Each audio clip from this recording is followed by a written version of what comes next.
The market got stuck amid the absence of progress in the negotiations between the UK and the European Union. Market participants are focused on the US labour market report, however forecasts are rather negative. On the one hand, the US labour market situation is quite stable. The unemployment rate is expected to drop to 6.8% from 6.9%. Moreover, the non-farm sector may add 500,000 jobs. However, there are concerns about such a small decline in the unemployment rate.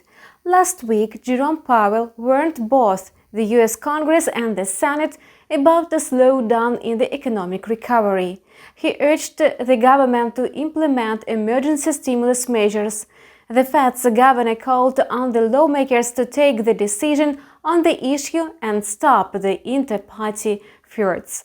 However, the parties have not yet decided on the aid package that may boost the virus-hit economy.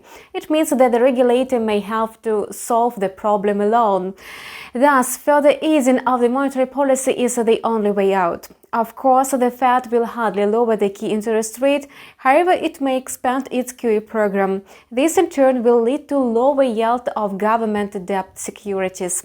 In other words, if the negative forecast for the US labor market conditions come true, the US dollar may slump.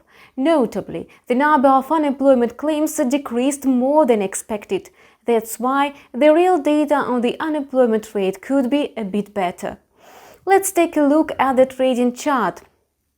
On December 3rd, the euro continued gaining in value and consolidated near the levels locked in spring 2018.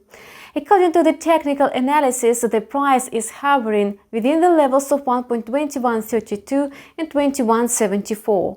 There is no doubt that the euro is overbought. The fact is proved by sharp changes in the price. Since the beginning of the week, the single currency advanced by more than 240 pips. However, judging by the recent data, the price may show a downward correction in the near future.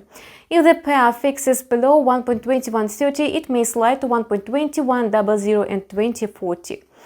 According to the alternative scenario, the euro-dollar pair may consolidate above 1.2175 to reach the resistance level of 1.22. At the same time, yesterday, the pound sterling showed high activity. It jumped by more than 130 pips, hitting the fresh high of this year. On the trading chart, we can see that during the Asian session, the pair was slowly gaining in value. It's a strong signal of possible acceleration. However, the pound sterling is also overbought. That's why it may soon start dropping towards the levels of 1.34 and 33.50. The alternative scenario is possible if the price consolidates above 1.3550 on the daily chart. That's all for now. We keep monitoring the financial market situation. Subscribe to our channel. See you in several hours. We will take a close look at the US trading session.